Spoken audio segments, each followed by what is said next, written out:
Subscribe करे खातिर लाल button दबाई और भोजपुरी के ताजा अपडेट पहले पावे खातिर घंटी वाला बटन दबाई। छपरा जिला भोजपुरी पर वो लोग के बहुत बहुत स्वागत बा। जी हाँ, एगो भोजपुरी इंडस्ट्री से बहुत ही बड़ा खबर निकल के सामने आ रहा बा। वो लोग के बता दी, बीते रात कलकत्ता में नेताजी इंडोर स्टेडियम में भोजपुरी अवार्ड फंक्शन शो के आयोजन कल गई।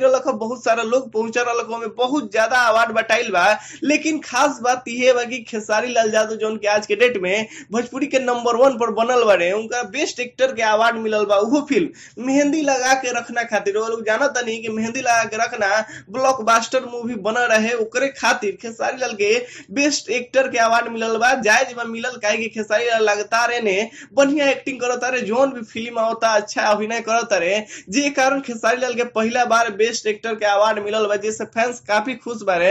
ऐसे बता दी तो बहुत ज्यादा अवार्ड बटाई रहे। हीरोइन के मामला में बता दी तो काजल रंगवानी के भी बेस्ट एक्ट्रेस के अवार्ड मिलल बा। उहे फिल्म मेहंदी लगा के रखना खातिर, मेहंदी लगा के रखना फिल्म के ही बहुत ज्यादा अवार्ड मिलल, तरह तरह के अवार्ड मिलल। काहे कि रउआ लोग जानत नहीं फिल्म में ताकत रहे, फिल्म के आगे ओकरा कोनो ना टिकेला फिल्म। ऐसे रउआ लोग के बता दी तो ये अवार्ड मनोज तिवारी अपना हाथ से देले बने खेसारी लाल यादव के। खेसारी लाल यादव के पुकड़लन माइक से तो पूरा हल्ला होए लागल। जितना स्टेडियम में लोग बैठे रहे बड़ा हल्ला भइल, लोग हल्ला करे लागल। काहे कि खेसारी लाल के लोकप्रियता हर जगह बा, चाहे बिहार हो, चाहे उत्तर प्रदेश हो, चाहे बंगाल हो। बंगाल में भी खेसारी लाल के फॉलोअर बहुत ज्यादा बारे, जैसे खेसारी लाल के जलवा भी बिखरल हो जाए। खेसारी लाल अच्छा अच्छा गाना पर डांस भी कैले, बहुत ही अच्छा चलल शो, लगभग 4 से 5 घंटा शो चलल। तत्काल अभी तक के खबर ये बा कि खेसारी लाल के बेस्ट एक्टर के अवार्ड मिलल बा। अगर रउआ लोग के वीडियो बहुत ही अच्छा लागल तो वीडियो के लाइक करी, शेयर करी, कमेंट करी। अगर अभी ले चैनल के सब्सक्राइब नहीं कैले तो लाल बटन दबा के चैनल के सब्सक्राइब करी। वही जब बगल में घंटी वाला बटन हुई